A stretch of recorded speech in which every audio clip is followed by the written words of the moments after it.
Hi, வில்லுக்கும் வுட்டுக்கும் என்ன வித்தியாசம் தெரியுமா?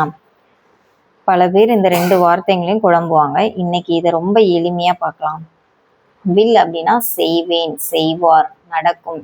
எதிர்காலத்தில் நடக்க போகிற விஷயங்களை பற்றி பேசுறதுக்கு வில் யூஸ் பண்ணுவாங்க. For example, I will call you tonight. நான் இன்று இரவு உங்களை அழைப்பேன். Second one, we will go to the market. நாங்கள் சந்தைக்கு செல்வோம். Third one, my son will come home soon. என் மகன் விரைவில் வீட்டிற்கு வருவான். Fourth one, she will help her mother. அவள் தன் அம்மாவிற்கு உதவுவாள். Fifth one, they will play cricket tomorrow. அவர்கள் நாளை கிரிக்கெட் விளையாடுவார்கள். வுட். நெக்ஸ்ட் வந்து வுட். வுட் அப்படின்னா செய்வேன், செய்வார், விருப்பம், மரியாதையான கோரிக்கை, கற்பனை நிலை.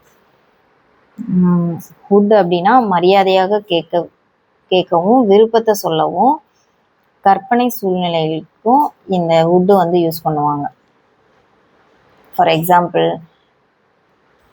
ஐ வுட் லைக் ஏ காஃபி. எனக்கு ஒரு காஃபி வேண்டும். Second one, would you open the window. ஜன்னலை திறப்பீர்களா?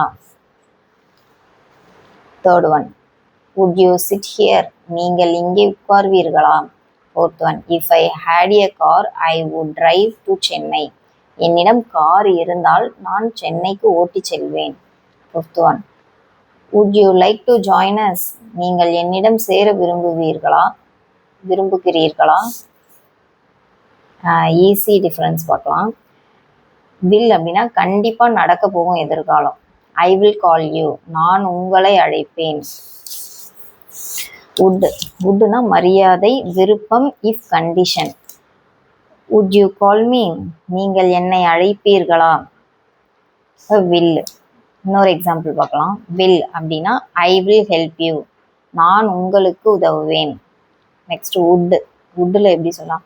Would you help me. நீங்கள் எனக்கு உதவுவீர்களா? I hope you learned something new today. Follow for more useful English sentences. See you in the next video. Bye.